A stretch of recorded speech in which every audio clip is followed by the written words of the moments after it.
So a very warm evening to all of you on a very warm day. Those of you who are, if I request you to take a moment to check if you're not on mute yet, please do mute yourself now until probably the Q&A session or the fellowship later. Do keep your video on throughout the session and make sure you are signed in with your proper name. That would be wonderful so that people can get to know you and put a name to the face, especially a lot of the newer people. This session is going to be recorded for the club's record keeping as well as for use, possible use on social media, etc. And by participating, we do consider this as your consent to allow that. There is a chat feature which you can use to chat with either everybody or individuals that you select, and do use that judiciously. And especially please use that during the speaker session. You can use the chat function to ask your questions in advance, and then you will get called out to ask those questions to the speaker in person later on, so that avoids the queuing situation. And do please stay tuned in the meeting throughout. It would really help our people at the back end if you are not moving in and out. It does improve the logistics a lot. With that, a warm welcome again, and Bridget, over to you. Foreign Minister Wang Yi in the news conference on the side. Thank you, Willie. For political meetings that Very are good evening to everyone. It's 7:07 p.m. and I would like to call our 33rd club meeting to order. Honorary members, past residents, distinguished guests, prospective members, fellow Rotarians, I warmly welcome you to our 33rd meeting of this Rotary year. I have seen many prospective members today. I'm not taking your names, but I warmly welcome you, and I'm sure our Vice President Suresh Kirti must be in touch with you, and he is welcoming you in addition. And look forward to joining our club. Our speaker is not here yet. His Excellency. He is here. He is here. He is here. Is here. Yes, he is here. Right. So I would like to welcome His Excellency Willam Hodgman, Australian High Commissioner to Singapore, and he will be speaking to us later. Thank you, His Excellency, for accepting our invitation to speak this evening. Thank you very much. Pleasure. Today's meeting, we have some important announcements. Our Kaifer will be back after a gap. We have an induction today, and then finally we'll have the speech from His Excellency. It's now my pleasure to call Rotarian Tom to raise the toast for Rotary International. Rotarian Tom, please. Dear President Dinesh, Honorary Secretary Bridget, fellow Rotarians, it's my honor today to raise a toast. Fellow Rotarians, please join me in a toast to the most prestigious club with targets to make the world a better place for all, to Rotary International. To Rotary International. Rotary International. Thank you, Tom. And I'll share my slides now.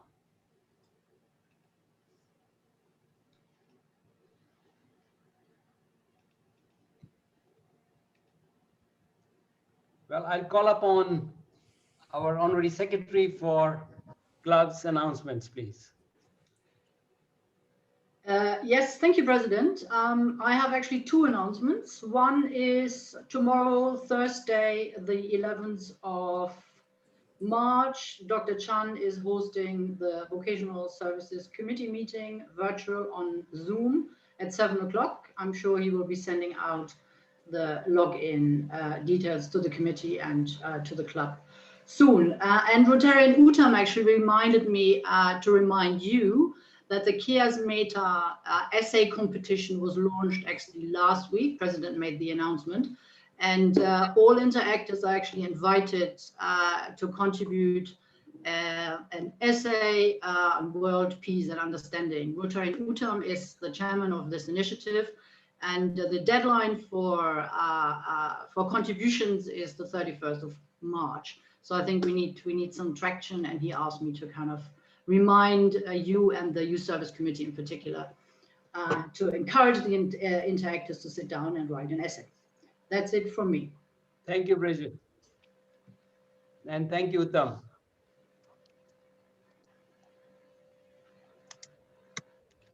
No birthday celebrants this week, but yes, today we have a wedding anniversary of Dr. Lipke and Rachel. Is he? I did not see him. No, he's not here. I did wish him, and he's having dinner with his family. And he said he might drop in for a few minutes, but I don't see him. So let's, and then we have Bharat and Alka on 13th of March, Frederick and Karwai on 16th of March. Please join me in wishing very happy wedding anniversary to all the celebrants.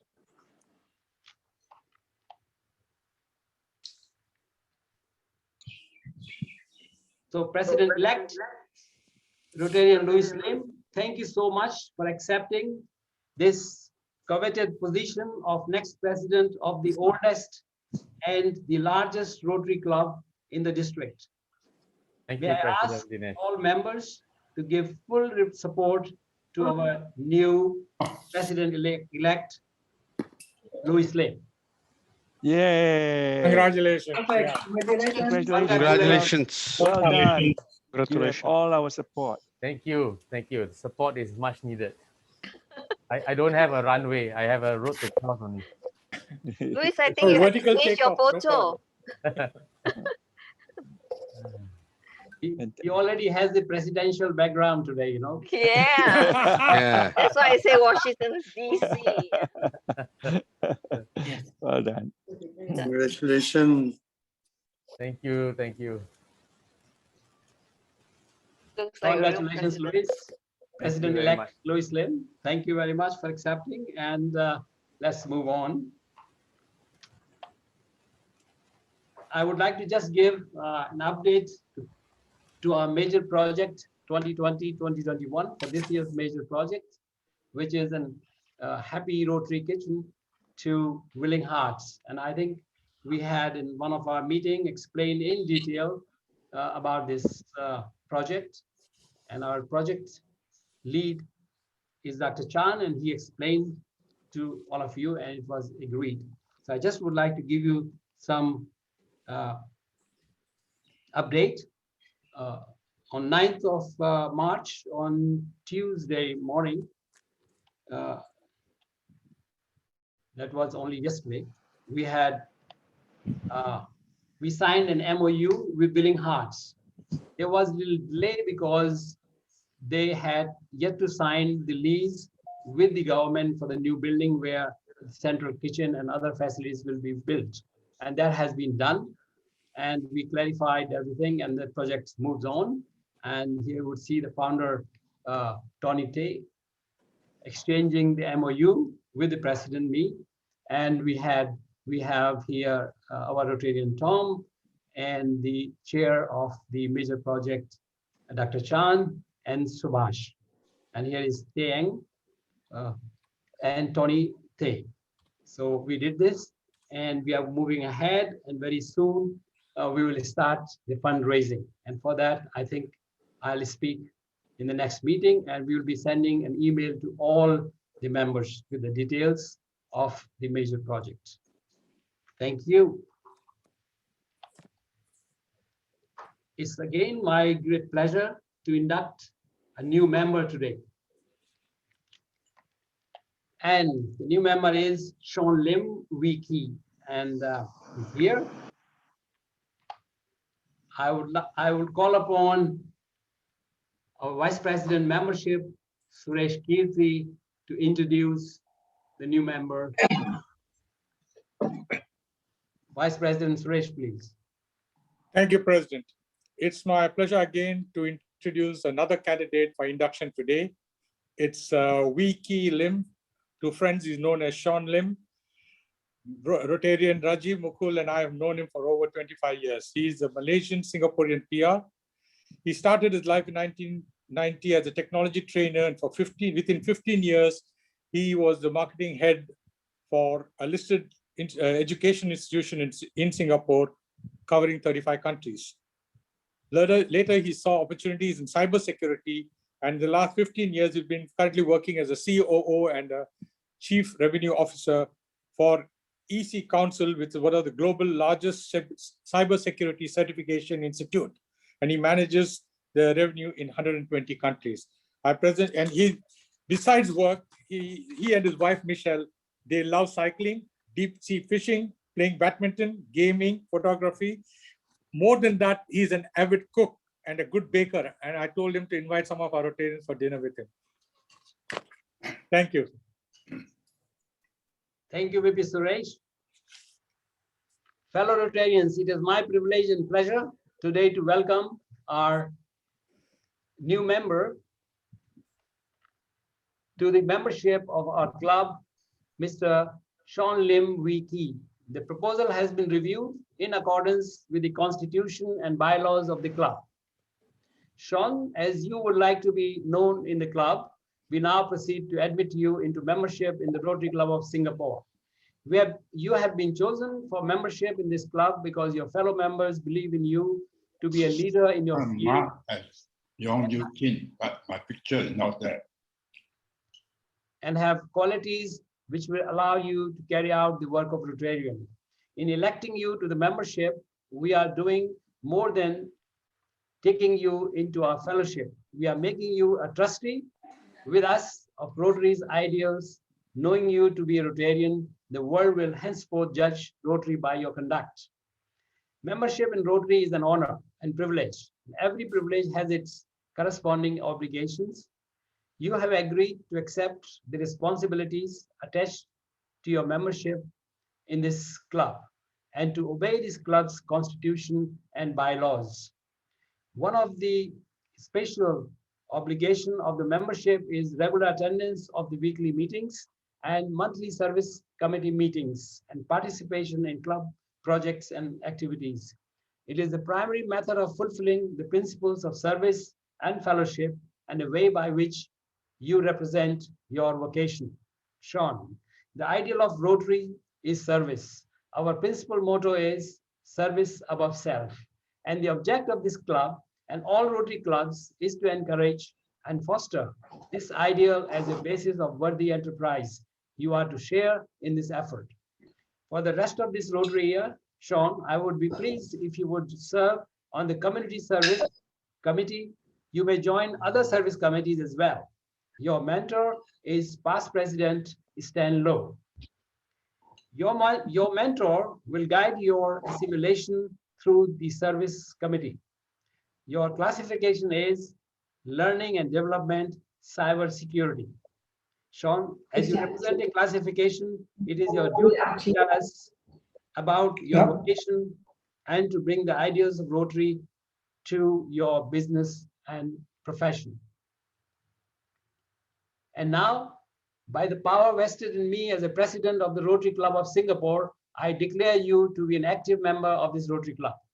I'll present you with a Rotary emblem and a packet of the Rotary literature very soon, along with other recently inducted members. I especially commend to your attention the object of Rotary and the four-way test, which form the criteria for Rotarian in their daily lives. I also suggest that as you travel, you avail yourself of the extraordinary opportunity you will have to attend Rotary meetings and meet Rotarians throughout the world. This is another extremely rewarding benefit of your membership. Fellow Rotarians, I'm happy to present to you Rotarian Sean, our newest member. Let us welcome Sean to the oldest Rotary Club in the District 3310, the Rotary Club of Singapore. Please unmute and welcome Rotarian Sean with a round of applause. Welcome, Sean. Thank you. Sean. Thank you. Welcome, Sean. Welcome, Sean. This is Tapan. Welcome. Yeah, get your knees up and running. Yeah, welcome. Yes, sir. I'll do that. Thank you. Welcome to the Rotary. We all look forward to your enrichment of our lives, as well Thank you, President Dinesh. that of your own. Thank you. By your association in this, the world's oldest, largest, and finest service organization. I would now like to invite Rotarian Sean to briefly address the club. Rotarian Sean, please. Unmute yourself. Okay. First of all, good evening, ladies and gentlemen. It is indeed my pleasure to be admitted to such a prestigious club. In such a short period of time, I've gotten to know past President Stan Low, someone that I've gotten to admire in a short period of time. Had a chance to speak to another past president today, Sajjad, and obviously I've been seeing many of the executives in action over the last couple of calls that I've joined. So I'm excited because my whole life I've been dedicated to mentoring, coaching, training, education, building a future for a lot of people in countries around the world. So I stand ready to serve, and I'll be at the service of the Rotary Club. So thank you very much. Thank you. Thank you, Sean. Thank you, Sean. Thank you, Sean. Right. Now it's the Kaifer time. And today we have one of the very new Rotarian. I just put the gallery view, and he's right in front of me, Allard Noy. Allard joined on 2nd of December, 2020, last year, 2nd of December. And he's CEO of Infraco Asia Development Private Limited. Due to restriction, I always have very limited time to meet our new members, but I did for a short while. And I was so impressed with what the kind of work he has been doing. So I think let him speak about himself. Rotarian Allard, please. Thank you very much, President Dinesh, and good evening, everyone. I am having a few slides, so I hopefully will be putting this up. Need to go to Files.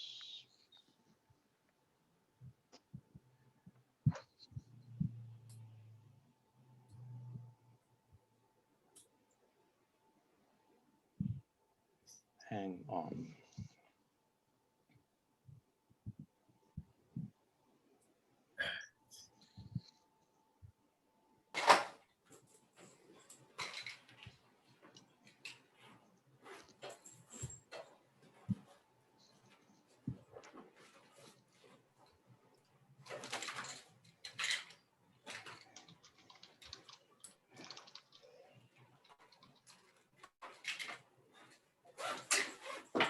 That doesn't seem to work.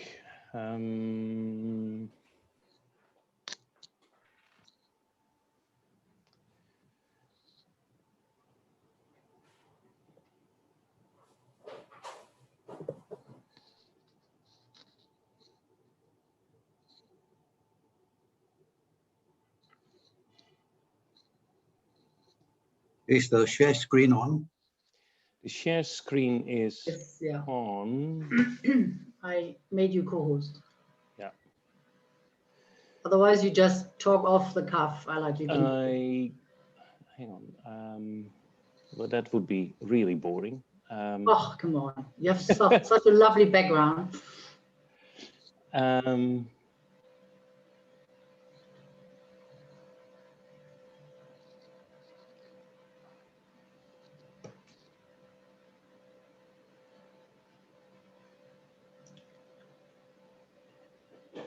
Ah. Let me just open that one up. Can you see the presentation? No, we see an email to Rotary Club of Singapore from Nigel Chu to Allard Noy. You have to click Kaifer There's a Kaiwa Alad Noi PPB. So if you click on that, can you click on that? That's what I just did. Yeah, but and it's coming up my screen. That's weird. You can just stop share and then start share again with the PPT. Okay.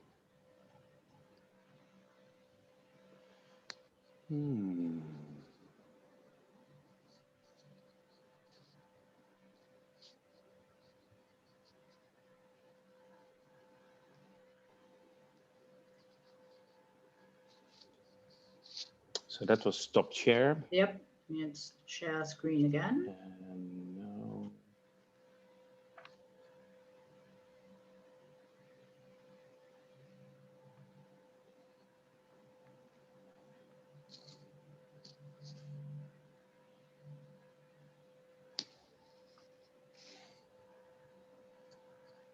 Can you see this now?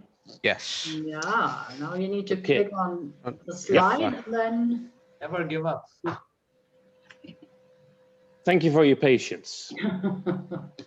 Technology is always, with the challenge. And it's my great pleasure to give him the opportunity for you to get to know me a little better tonight through the Kaiwa. So let me first start with a couple of first boring slides with a lot of text and then move to images. So I started my career after graduation with a Dutch multinational company called Hobart International. It's now part of the Eaton Group. And I started my career in a management trainee program, which was specifically designed to get fresh graduates in every 6 months, different job, guaranteed for 2 years. And guess what? After 12 months, I landed up in Nigeria. In 1994, I moved to Asia, and I haven't left this part of the world ever since. I was based in Vietnam as country manager for Vermeer Contractors Group and then Ballas Nidam, mainly active in the water and sanitation sectors. In 2000, we moved to Hong Kong, and I joined Thames Water International as the regional head for Greater China. I then had a few years, 4 years with the Leighton Group in Asia as the director for infrastructure investments and the director China. And then we moved to Shanghai, joining Convent Energy, the world's largest waste to energy company, looking after the Asia Pacific region. In India, CEO of Jindal ITF, part of the Jindal Group, and responsible as CEO for Jindal Ecopolis, the waste management and renewable energy business, and Jindal Aquasource, the water and the wastewater business. And then since 2013, I've been based here in Singapore. Quick background on my education: first degree in electrical engineering, then did an undergrad in engineering management, followed by an MBA in international business, followed by a couple of advanced finance and advanced leadership core programs. Let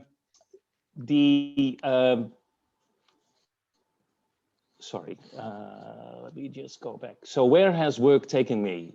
Both Africa, the Middle East, Asia, North and Latin America, but I've predominantly lived in Asia, but traveled to 50+ countries. And where I lived, the Netherlands, where I was born and raised, Vietnam, mainland China, Hong Kong, and Singapore, as well as New Delhi. My interests are around cooking and organizing gourmet dinners. That really relaxes me. So coming back to the previous sort of suggestion, at least 8 Rotary members would be welcome given the current restrictions. International travel, and I'll come back to that in a minute. I play tennis together with my wife at the British Club on a very regular basis. And then I enjoy playing golf, swimming. I used to be competitive offshore sailing when we lived in Hong Kong, sailed to the Philippines a couple of times in races, as well as South China Sea races. Skiing, Villabana San, I'll come back to that in a minute. That's a project which my wife and I did build on the island of Koh Samui in Thailand. And then during the spare free time, apart from being active in Rotary, I'm also a board member of the International Project Finance Association, headquartered in London, and co-chairman of the BRICEM Singapore Energy and Utilities Committee. So that is sort of the slide which provides you with an executive summary on that. Starting off in Vietnam, in fact, my wife and I met in Vietnam, despite the fact that we're both Dutch. We got married by the Dutch ambassador in Hanoi and did both a wedding ceremony in Hanoi as well as in Ho Chi Minh City. And the picture, which is in the center bottom, is actually a painting where every guest, which was on a Chinese junk floating over the Saigon River, had to paint in their own faces. After Vietnam, we were based in Hong Kong. I was appointed as regional head for Thames Water International for both Taiwan, Hong Kong, as well as mainland China. We lived in beautiful places across Repulse Bay, as well as in Century Tower. And this is an image of the Century Tower apartment on Tregunta Pass. And that was the view. While at Thames Water, we did a number of M&A deals. So we acquired 7 water and wastewater previously state-owned enterprises in mainland China. And this was one of the signing ceremonies to highlight that point. Moving to Shanghai, where I run Covanta Energy as president for the Asia Pacific region. Covanta Energy, for the ones who don't know that, is listed on the New York Stock Exchange and is the world's largest waste-to-energy company. So this on the bottom left was the team which we built in Shanghai from scratch, which we did after closing the regional headquarters in Bangkok. And then we did a couple of celebrations. So the first Chinese New Year celebration was in the theme of Shanghai Night, which is on the top right-hand side on the slide. And here on the left-hand side, that's my wife. We were all themed dressed. So as we are both Dutch, she was dressed in orange and I was dressed in accordance with the Dutch flag. So red, white, and blue. And then the second, the year thereafter, we did a Hollywood, not a Bollywood, but a Hollywood themed party. In New Delhi, I was CEO of General Ecopolis, responsible for the very first large-scale waste-to-energy project in a public-private partnership with the New Delhi government, responsible for getting that off the ground, getting it financed and getting it built. And then being invited by then Chief Minister Modi in Gujarat to speak at the Vibrant Gujarat events. The bottom pictures are here at coming in the first waste through the gate at the waste to energy facility, as well as the sorting facility on the bottom right. And again, Vibrant Gujarat, which then Chief Minister Modi and now Prime Minister Modi has driven to basically link the public and the private sector. In Singapore, appointed as CEO of Infraco Asia back in 2013. I was employee number 2. That is sort of now history, given the top right picture that was taken in 2014-15, where we had grown the team substantially. And more recently, we moved to Manulife Tower expansion. The picture on the left-hand side is one of the infrastructure roundtables which we organize, and that's for industry specialists as well as the public sector. The lady in pink on the right-hand side in that picture is Amy Lee, and she's a member of the board of directors at Infraco Asia. And again, you see her here in the center, including John Walker, the former chairman of Macquarie Capital in Asia, as well as Clive Turton. And more recently, we did offline or online events rather than in person. So the top right picture shows me at SMU, where I teach a part-time, that is as a lecturer, a public-private partnership program. And more recently, I did a session as part of a panel for digital infrastructure in Asia with The Economist. Picture on the left, that's where we live. A lovely 1930 conservation house in the center. Team building is an important part of my life, and you see a part of my executive management team here at a Thai kickboxing event. And the bottom picture is again one of the teaching sessions which I do at SMU. The company which I run is an impact investment company. So we look at social and economic impact as far as our infrastructure development activities and investments. We are complementing to the private sector. We don't compete with the private sector. We basically take very early stage development risk, but we need to be commercially viable as we are not an asset owner for the next 25 years. We're operating in 12 countries, only lower and lower middle income countries, and that's all to do with development impact. So from left to right, South Asia and Southeast Asia, 12 countries in total. And we work with development, co-development partners and joint venture partners. So actually 2 Singapore-based companies, we've both taken them into Vietnam, one for a water concession and one for the very first utility scale solar project. So that was in joint venture with Sunseap. We're also active in Myanmar, and that obviously is currently taking much of our attention. We've got 15 people on the ground and millions invested. Yeah, we're sort of in crisis management mode. Let me move to one of our hobbies, and that's Banasan. It is a house on the island of Koh Samui. It's beachfront, and my wife and I committed to develop this. This was land which had never been lived on, full of palm trees and right on the beach. And part of the infrastructure development which had taken place was actually building an overhead line to get water, to get power to the site, as well as building a road. The pictures here in the center were sort of the area where we did that commitment back in 2004, 2005. And obviously, in accordance with Thai traditions, we had the monks doing the blessings for the construction of that property.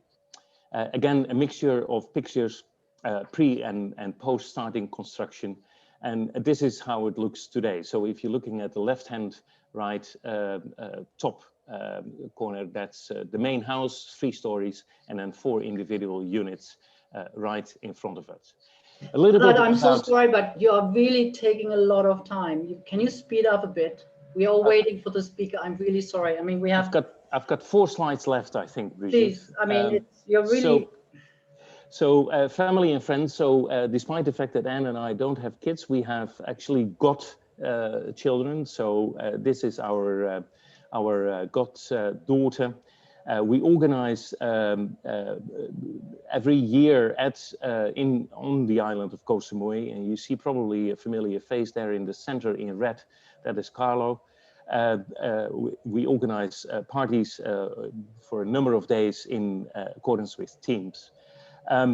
Picture here on the left is a gift giving program which we did in the Philippines on one of our investments, as well as a round table chef's table dinner in Hong Kong.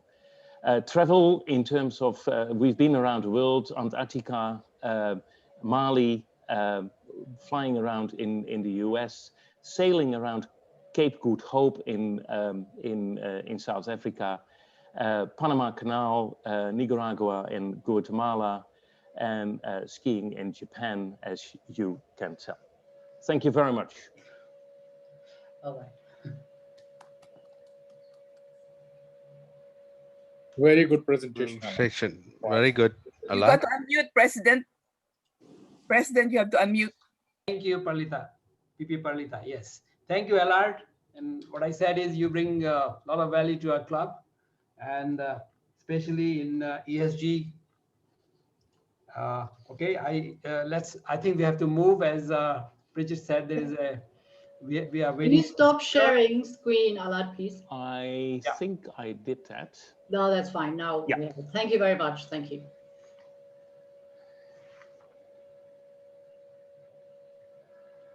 One second. All right, this is now speaker time, and I would like to welcome His Excellency Mr. Willam Hodgman, Australian High Commissioner to Singapore, and the topic is priorities of the Australian High Commission to Singapore. And now I would call upon our Honorary Secretary, Bridget, to introduce our speaker. Bridget, please. Yes, thank you, President. I will make it very brief. So we've waited quite a long time for Will to come on. So it's my great pleasure to introduce the Honorable Willam Hodgman, the Australian High Commissioner to Singapore. And as we exchange emails, and he signed off with Will. So Will, I hope you allow me to address you, Will, in the casual sort of Australian way. So Will is an Australian politician through and through, and he is in his role as Australian High Commissioner to Singapore since the 9th of February 2021. So that's almost to the dot a month now. And he served in the Parliament of Tasmania from 2002 until 2020, where he held various ministerial positions. Amongst that also he was the state's 45th Premier between 2014 and 2020. Will was born and bred in Tasmania. He holds a Bachelor of Arts and a Bachelor of Laws from the University of Tasmania. And as I know, he is married to Nicole, and they have 2 sons and 1 daughter. And now, please, the Honourable Willam Hodgman. Over to you. Thank you. Mr. President and Secretary Bridget, thank you very much, and members indeed, for the opportunity to meet with you tonight. It's very rare that I would ever refuse an invitation from a Rotary Club wherever I've been, because I have a strong belief that service clubs such as yours play such an important role in communities right across the world, and certainly in the state of Tasmania and across Australia. They are very important ways that people have, over difficult times in the last year or so, but over many generations, brought people together and provided great benefits to those communities they represent. So not only do I want to thank you for the opportunity to speak with you tonight and to hear from you, but also to thank you for your service to this community in which I now live. I've been here for 2 months, and as Bridget said, officially installed as Australia's new High Commissioner a month or so ago. And I've been I've very much enjoyed, I should say, as has my wife, Nicola, and our daughter, Lily, living in Singapore for a short time. We've left behind 2 sons, one starting his 2nd year of university in Melbourne and one in his final year of school in Tasmania. So it was important he clearly finish his education, but I'm sure at some point we'll all be reunited in what is very much our new home. I wanted to just take the opportunity tonight to introduce myself, but also outline some of my key priorities. And as Bridget said, almost a year and just a little bit more to the day ago, I was Premier of Tasmania. And I'm very proud of the fact that we took one small state of Australia from having the slowest economy in the country to the fastest growing. And Tasmania, for those of you who know of it and perhaps may have visited, it's a very special place, but it is indeed Australia's smallest state, an island state, but a beautiful place to live and work. But after nearly 18 years in Tasmania's Parliament and as 6 as leader of the government, I thought it was time for a career change. At 51, I feel I've got at least 1 or 2 more careers left in me. And so in January of last year, I wondered what opportunities might present. And Many people told me that the world was my oyster. There'd be enormous opportunities in Tasmania, perhaps interstate, across Australia, or even abroad. Then perhaps 2 weeks later, we started to learn more about a pandemic that was sweeping its way across China and parts of the Northern Hemisphere. Only a few months later, of course, it had descended upon all of us. It was not a good time to be looking for work, but I was lucky enough to secure a role chairing and establishing what is a newly formed entity called the Australian Business Growth Fund, a collaboration of Australia's major banks, all of which are represented here, of course, in Singapore, and the Commonwealth Government. It was designed and planned to support new businesses, to provide them with capital, and for the Business Growth Fund to take an equity share and allow that business the opportunity and the support to grow. I literally set that up as the incoming inaugural chair and CEO executive, and it was a wonderful opportunity for me to work in the private sector, but not a great time to be setting a business growth fund up when the world's economy was in recession. The country was in lockdown, as indeed was most of the world, and many small businesses were struggling to survive, let alone grow.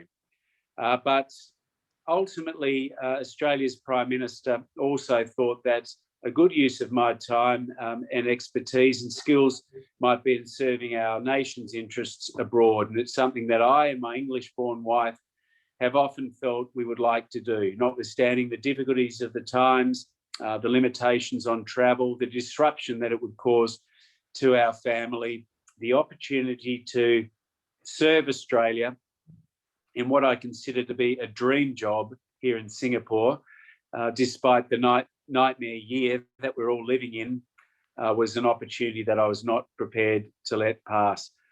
So 2 months ago, we arrived in Singapore, and as Secretary Bridget has said, I presented credentials to the President just over a month ago, and I've hit the ground running. We love this place. I'm so excited to be here, filled with enthusiasm, but very conscious of the fact too that I join a community that, like in Australia, has been very well protected from the ravages of COVID, very well protected by good government policy and systems, but has still suffered considerably through the lack of us being able to get together. And this is the first time I've spoken with a Rotary Club, and many times I've done it, but I've had to do so in such a fashion. But it's something that we're all enduring. But needless to say, I've got many plans while I'm here, and my mission, of course, is first and foremost to represent Australia's interests, to do all I can to support my nation and its people, and I do so as a member of the Singapore community, to do all I can living here and working in a place that is trusted, well respected, highly regarded by Australians, in which our governments and indeed many corporate entities have long-standing and very valued relationships. So my role is to support Australians here, and also to advance interests back home by further building on that important relationship and taking it to the next level. What that means is, first and foremost, dealing with the challenges of COVID. Our governments and indeed the Singapore government's #1 objective is to keep people safe. And both countries have a tremendous record of success in that regard. We, of course, acknowledge that people have lost their lives, and it's had an enormous impact on people in Australia and Singapore and those working at the front line to keep us safe. But our track records are amongst, if not the best in the world. Australians obviously are first and foremost in front of mind for the Australian government, but those Australians abroad, particularly those intending and hoping to return home now, and as they've done in the past in their thousands, are also a critical priority for the government and for us as consular officials here in Singapore. And we're still needing to provide on a daily basis consular support and assistance for those in need wanting to return, or those who are suffering considerable stress, whether it be through separation from loved ones, dislocation from their principal place of work, financial pressures, and of course, mental health issues that come with such social dislocation and the uncertainty about what the future holds. My priorities insofar as what we can do to strengthen our relationship, and life is going on, of course, and not only has there been a tremendous negative impact, there are also enormous opportunities as the world adapts and as markets diversify. So front and centre, of course, off the back of what is our 6th largest trading partner and 6th largest investment country of origin, Singapore, into Australia, a place that relies heavily on trade and exports itself. We have very much aligned interests in Australia and Singapore being part of an open global economic community, as difficult as it now is. Companies are needing to diversify, to adapt, and there are enormous opportunities that are emerging from this crisis, including in the digital economy. And we're now, of course, all meeting digitally. A lot more work will now be done in that sphere. And Australia and Singapore have struck last year what is a world-leading digital economy agreement, the best of its kind in the world, one of the first. My job, having inherited the enormous amount of work that's been done by both governments and officials, is to implement it and execute it. But that's a key part of what we intend to do this year, so that trade and business is simpler, less encumbered, that there are adequate consumer protections and data protections in place, and we adapt using new and innovative technologies and artificial intelligence to equip us better for a post-COVID recovery, and indeed to deal with what are very new economic trade conditions now. And there are many businesses indeed that will benefit from that, and that will support, most importantly, jobs and investment here in Singapore and importantly back in Australia as well. There are a number of key sectors as well where Australia's interests and agenda aligns beautifully with that of Singapore in sustainability, whether it be through renewable energy, and Australia has plans to export its renewable energy capacity. And I come from a state that is one of the few places in the world that was 100% renewable, net emissions free, and I'm fully aware and very excited by the opportunities for Australia to export solar, as it's proposed we may do across a 3,000 kilometre cable or thereabouts to Singapore, or to export hydrogen from Western Australia. But in addition to major projects such as those, there's an ability for Singapore and Australia to share knowledge and skills and capacity with respect to emissions reduction, to renewable energy trading mechanisms, and to supporting businesses here, consumers, our neighbours in region, in neighbouring countries rather, in the region, to improve their business and industry base, and to ensure that our globe's climate and environmental condition is improved. So that's important. There are also other areas of great interest to me where Australia's interests align with Singapore's agenda, whether it be through food security, science and innovation, education, which is being terribly disrupted now by COVID and the inability of students to travel the world. And Australia, of course, is a major exporter of international education, both at a student, school student, also tertiary and university level. So we need to address that. And there are also important relationships between Australia and Singapore, our interpersonal connections, whether it be through our defence and security networks, which have a long-standing, rich and very valued past, but also the future opportunities for defence-based industries, advanced manufacturing, and the sharing of knowledge, intelligence, and a capability not only to ensure our communities in which we live and for those for which we serve, but also the broader region is safe and secure. So in addition to dealing with the COVID challenge, to supporting trade, business and investment in a new economic climate and under very difficult and challenging, but potentially opportunistic circumstances. The third and final of my priorities is to ensure that we benefit from this enormous advantage we have of being trusted, reliable partners. Australia and Singapore, very much like-minded, sharing similar objectives, both with many advantages, but also appreciating that we need to adapt, we need to be relevant in the global community, and that can not only be done by working closely together bilaterally, but also expanding our multilateral reach. Singapore is a trusted partner in this region, ASEAN, and will also assist us in ensuring that our trade, our commerce, and our relationships across the globe are in a positive condition and supportive to not only economic and trade advantages, but also ensuring that our communities, wherever it is we live, are prosperous, are safe,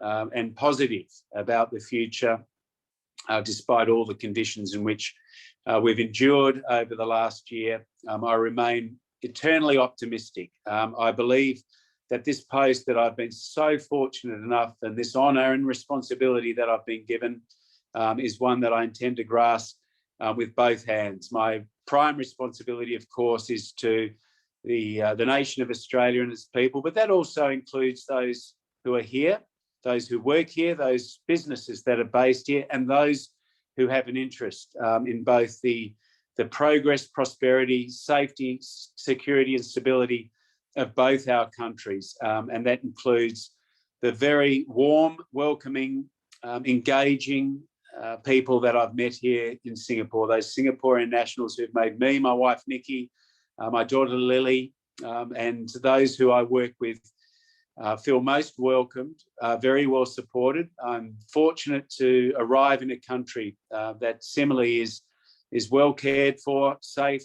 and secure, and has COVID under control. That may change swiftly, and of course we're all doing what we can to ensure that that not be a problem we have to contend with.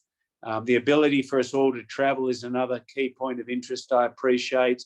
And as I've said to many people, I'm not loving the fact that I'm not able to get back to Australia soon, and I'm sure most people are not loving the fact that we can't visit the region or indeed further abroad as we've so easily done in the past. But I'm loving the fact that I'm able to live in a place like Singapore, a remarkable, beautiful, invigorating place in which to work, to start that next career, and most importantly, as I hope to do, to advance Australia's interests, and that is Singapore as much as I can, and most importantly also be part of this community in which I now live.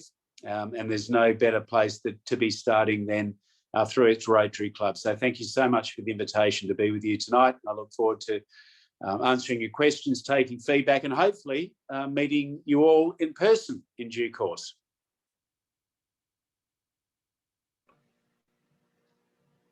President, you need to unmute yourself. Dinesh, please. Thank you, Excellency, for your speech. And before I hand over to Bridget for question and answer, I'll have a question from me. What do you see are the opportunities post-COVID or as a result of COVID in the relationship of Singapore and Australia? And I think I've touched on a few, of course. Most pressingly, in addition to ensuring the safety and the good healthcare of our citizens here and in Australia, I think there's enormous opportunity to collaborate on travel, opening up potentially green lanes. A lot of work is being done as we speak.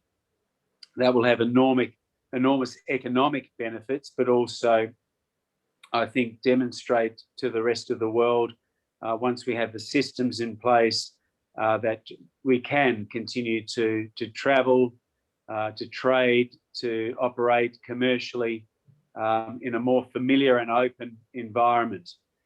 There are also very important connections between our business and industry communities. And I think most pertinently, as I've said, in the digital economy, in renewable energy and sustainability and reducing emissions and improving our climate change policy settings, Australia and Singapore have now struck a new memorandum of understanding to work in this area, and as we have indeed under our digital economy agreement.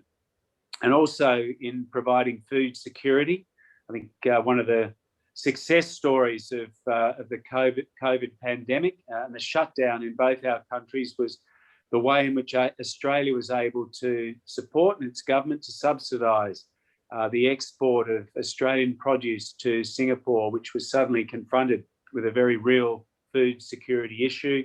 Australia has and still continues to provide access to many of our fine quality, highly regarded and in demand products, whether it be in our meat sector or our dairy sectors from Australia, exporting it into Singapore and this region more broadly. So as we look towards sustainability and the ability for Singapore to meet its objective to be more self-sufficient in producing renewable energy or indeed its own food supply and source, then Australia has an enormous opportunity there.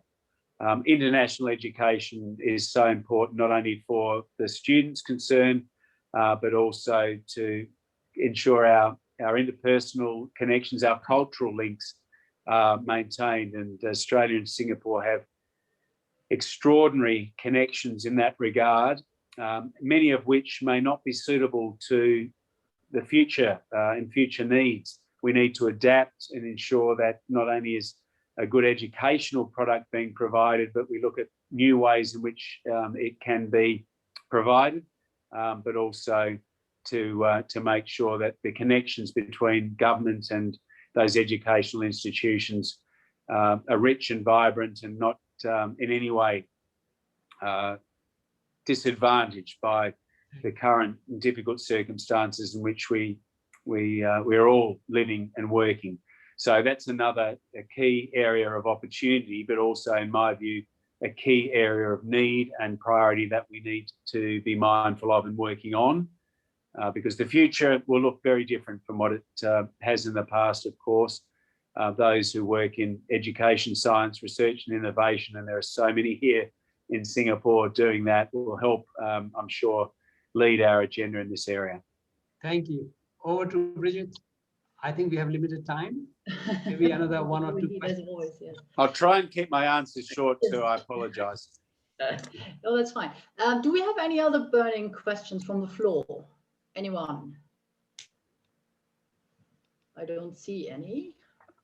I'm used to answering lots of questions from my days in Parliament. So we have Ranga. Ranga, do you have a... Yes, hi. Is there any insights on when a travel bubble between Singapore and Australia will be set up? Yeah, and that's a great question, and one that we're being asked often. And again, I want to preface my comments by saying, and I've come from a place, Tasmania, which I think could well argue to be the safest, the freest community in which you could now live in terms of movement, restrictions or lack thereof, other than an occasional inability to travel interstate to mainland Australia and of course overseas. I've been fortunate enough to live in a community that has been very lucky and where it's almost felt like it's life as usual. But when I came here, what did occur to me is that many people are not only feeling a sense of cabin fever, and I understand that's not uncommon here in Singapore, that there's a desire to occasionally get off the island, explore the region. I can understand that. But many people quite seriously are also needing to travel for, as I said in my opening remarks, not only for work and for their personal career or any organisational requirements, but for their own well-being. And it's important, in my view, that we do all we can to give some sense to our communities as to when travel might open up again. So it is the number one priority for me and the mission here, and that includes working very, very closely with the Singaporean authorities. And as recent as yesterday and today, I've met with ministers here in Singapore as part of our my introductions, but also to talk to them, as we are with the Ministry of Health, the Ministry of Foreign Affairs, and indeed the counterpart agencies in Australia, to ensure that what are clearly two of the best placed countries in the world, Australia and Singapore, able to open up travel arrangements and to establish green lanes, to utilise forums, international forums, which will take place this year. And I think of the World Economic Forum, for instance, or the Shangri-La Dialogue, two events which are planned to continue as expected. There are enormous opportunities for us to work together, to build our capabilities, to share data, to understand what technical requirements are expected of us, our health departments, but also our people, to provide them with confidence that we're able to travel, and to ensure that there's an understanding of what vaccines here and indeed in Australia, how they might be recognised and certified in either country, noting, of course, that they don't necessarily align. There's a lot of work, I guess, what I'm saying, that's underway to, as quickly as we can, ensure that a green lane between Australia and Singapore can open up as soon as possible. And I think those events, those conferences that I spoke about, will be a very important pilot, a test bed for the things of which I speak. And I'm sure, and I hope, I expect that they will be a success. There's obviously many elements here that we need to ensure are properly attended to, so that people are safe. But there's a very clear commitment by both governments to proceed with this work and to ensure that travel can open as soon as possible. And I can't be more definitive than that. The Australian government has a very clear priority that first and foremost, it's the safety of those resident in Australia now, that domestic travel is now possible in Australia, and that is a priority ahead of international travel. But a lot of work's being done also between not only governments, but other key partners like Singapore Airlines, for instance, with whom I met recently as well, to keep working on opening those international links, at least with Australia. And of course, Singapore has commitments and plans in place with respect to other neighbouring countries as well, which I also hope are able to come to fruition sooner rather than later. But it is our number one priority, or amongst those that I've mentioned, keeping Australians and Singaporeans safe. I have a very quick add-on question. Do you think we will get a vaccine passport or something? Yeah, and that's important. And we need to, as I say, get some mutual recognition of the vaccines that are being distributed now in Australia, those that have been distributed here in Singapore, and indeed globally. It'll be important to get mutual recognition, certification, verification of all those vaccines, and where the regulators in countries across the world have approved them. So that will need to happen. And it begs the question, of course, of how much of that can be done unilaterally or multilaterally, and how much we can do bilaterally, Australia and Singapore. And of course, that's not my sole focus in this regard now, but needless to say, being here in this role and with that opportunity that I think presents us is worthy of our full attention. So it's something that our respective health agencies are working on. The Singaporean government has been very responsive in providing information and data to Australia. Of course, you'd be aware that Singapore provided Australia with some the opportunity to utilise technology for tracing and tracking in Australia. Singapore Airlines flew the first batch of vaccines into Australia. We've provided direct support into Singapore with products that this country has needed. So there's been a tremendous collaboration already. Australia is also rolling out a massive program across the region in the Pacific, to support neighbouring countries as well. We've purchased enough vaccine to vaccinate the entire Pacific region if required, and it shows an enormous commitment by the Australian government to ensure that more broadly people are getting vaccinated as quickly as possible. So it's all hands on deck, I can assure you. Government's moving at a very fast pace to collaborate, to share information. But you're right, to answer your question, we will need to align all we're doing. We'll need to ensure that our communities here and in Australia are confident that there is no increased risk by allowing travel to open up. But we're making, in my view, great strides to that goal. Thank you. Thank you. May I now call upon past President Mark to give vote of thanks, please. PP Mark. Yes, thank you, President Dinesh, for the opportunity. I would like to, on behalf of our entire club, thank our special guest today, His Excellency Willam Hodgman, for his insightful speech. I have personally traveled to Australia many, many times, especially when I was working for in Asia Pacific sense. And only now did I understand every word of Australian that I heard. When I was doing a business review, some words I just couldn't understand. But I think I speak for all of us at Rotary Club of Singapore. We thank you for your updates and insights and your priorities. I think as ambassador, of course, like you said, you must advance and represent Australian effort. But I think your insight into how we can promote business, trade and investment, and especially not forgetting the social causes that we are all in together. So I think we're in good hands to have you here. So lastly, I just want to welcome you coming from one big island to this small island, and best wishes for a very fruitful tour of duty for yourself and for, I believe, Mickey and Lily. So yes. Thank you very much. Thank you so much. It's very kind of you.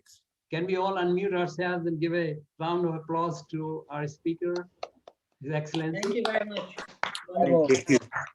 Oh, we can have direct flights from Singapore to Hobart. Yes. In my old job, I was hoping we'd be able to establish a direct link between Singapore and Tasmania. We nearly got there. It's going to be tough for a while, but yes, I'll continue on that mission. Thank you. Well done. Next week. We're always proud of Tasmania's flag being kept held high by David Boone when he used to play for Australia. So yes, I know David Boone very well, as I do indeed know, and even perhaps more famous or well known cricketer Ricky Ponting, who yeah, exactly.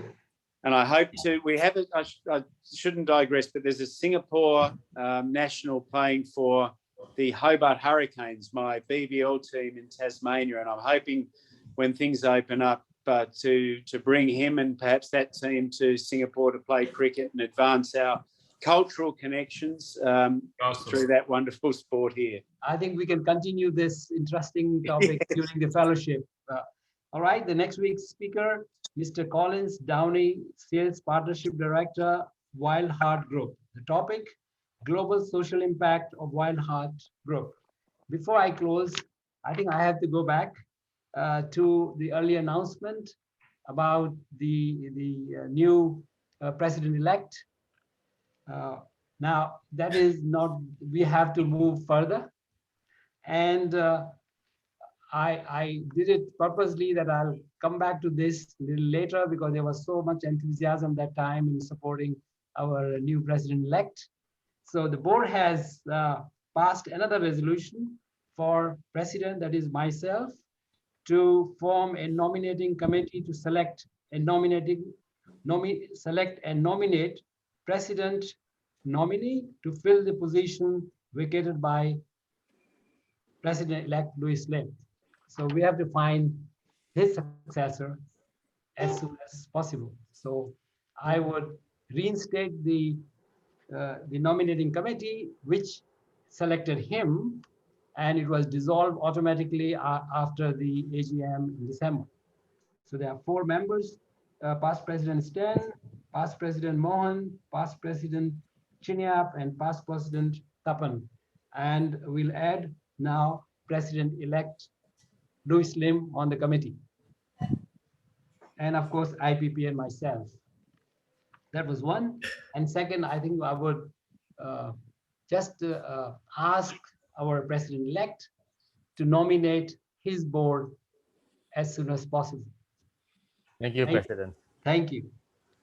And with us, I would like to thank everyone for attending this meeting,